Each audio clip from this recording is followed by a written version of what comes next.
For this video guys, magpapalit lang tayo ng pan belt ng power steering ng brum brum ko.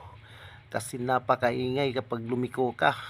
Actually guys, nakabili na pala ako ng pan belt. Yan, nabili ko talaga yan sa online sa Shopee kasi nung nagtanong-tanong ako sa mga tindahan dito sa malapit lang sa sa pinapasukan ko wala eh. Wala akong maibilhan dito sa malapit lang sa pinapasukan ko. Yung size niya talaga mahirap hanapin dito minsan kasi naubusan sila, kaya sa online ako nakabili. Kaya yun, gumagapang na ako ngayon sa ilalim kasi dinodukot ko yung yung parang yung poly na yung poly belt para lumuwag siya at mahila ko na matanggal ko na yung dating belt niya, nung lumang belt niya. At sinusukatan ko siya ng yung sakit kung talagang sukat sa mga bolt niya doon. Kaya naglagay ako ng sakit diyan, pagpipilian ko lang kung anong kasya sa kanya. Kasi tinatansya-tansya ko lang kasi hindi ko talaga makikita kung anong size ng bolt niya doon sa ilalim. At nilagyan ko rin siya ng jack guys para maangat din siya ng kunti kasi masyado talagang masikip kapag gumapang ka dyan eh. Actually, katatapos lang namin yan sa mga schedule namin. Kaya may oras pa naman ako, kaya ako gumagapang dyan kapag vacant time lang ako at wala nang gawa. So naluwagan na natin yung pang ilalim, no. So dito naman tayo sa labas. Luluwagan naman natin yung pulley. Dalawa kasi yung bolt niyan eh. Kailan kung magbaklas ka ng belt, kailan dalawa yung luwagan mo. Luwagan mo diyan sa ilalim, paggapang ka, tapos luwagan naman yun dun sa labas. Ganito yan, oh. Nandito yun, oh. Ilawan ko, makikita yung pulley niya talaga para itulak mo siya paluwag eh. Itulak mo siya paluwag doon. Luluwagan mo yung bolt niya. Yan. Napakahirap talaga dukutin. Lalo na yung sa ilalim eh. Ang hirap-hirap dukutin eh. Pero sabi nga nila, walang mahirap sa magaling. Sana all. So, tapos na yata. Ito na tayo. Ayan oh. So luwag na yung niya, belt niya. So pwede na to baklasin kasi maluwag na oh. Ayan yung belt niya. Napakahirap talaga dukutin. Okay, tanggalan natin. Ayos na ayos. Okay. So ito yun. Nabaklas rin sa wakas. Ang hirap pa naman. Pinagpawisan talaga ako ng marami dyan. Pinagpawisan ako marami singot. Ang hirap talaga dukot-dukutin eh. Ito yung problema. Si halos magkapareho lang oh. Utang ina. Sana yung A34 na lang sa A33 na lang sana. A33 na ka dapat.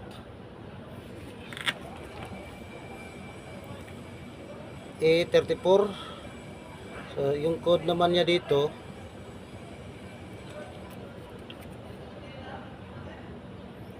3350. Yung nasa code niya 3350 itong luma.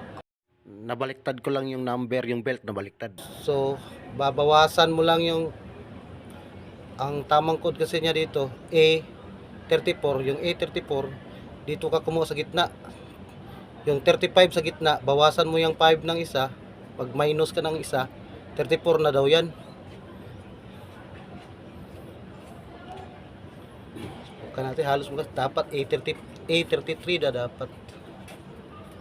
Hey, kung ano talagang nakasulat na ginagaya ko lang kung ano talagang sukat niya sa original. Kaya yun, nung nabaklas na eh. So, ikabit na natin tong nabili kong bago.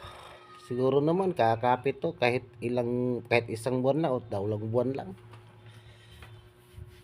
Kung sakaling luluwag na naman siya, di bibili ako ng A33 para siguradong makapag-adjust talaga ako dun kapag luluwag lang siya ng konti. Kapag luluwag siya, di na makapag-adjust pa ako sa A33. So ganun lang, kakabit ko na lang to, baka sakali okay rin siguro to. Sayang naman yung mga effort ko dito. Ang hirap pa naman gumapang sa ilalim ng tulay.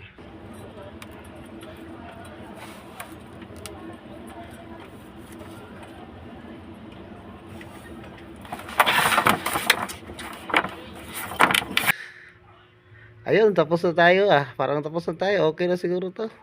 So higpitan lang natin yung mga bolt niya.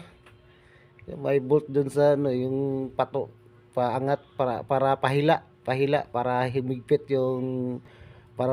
yung ano, yung belt diyan. Diyan meron pulley diyan eh. Higpitan mo lang yung belt diyan para umangat siya, hihigpit siya. Pagkatapos diyan, gagapang na naman tayo ulit kasi higpitan mo yung ano yung pulley niya sa ilalim eh. So ayan, gagapang na naman ako niyan. Kukuha lang tayo ng pansapin. Gapang ulit. Gapang naman tayo ulit kasi dalawang bolt yung hihigpitan mo dyan eh. Kapag babaklasin mo, yung dalawang bolt, laluwagan mo. Pag kabit ka naman ng belt, so pahigpit ka naman.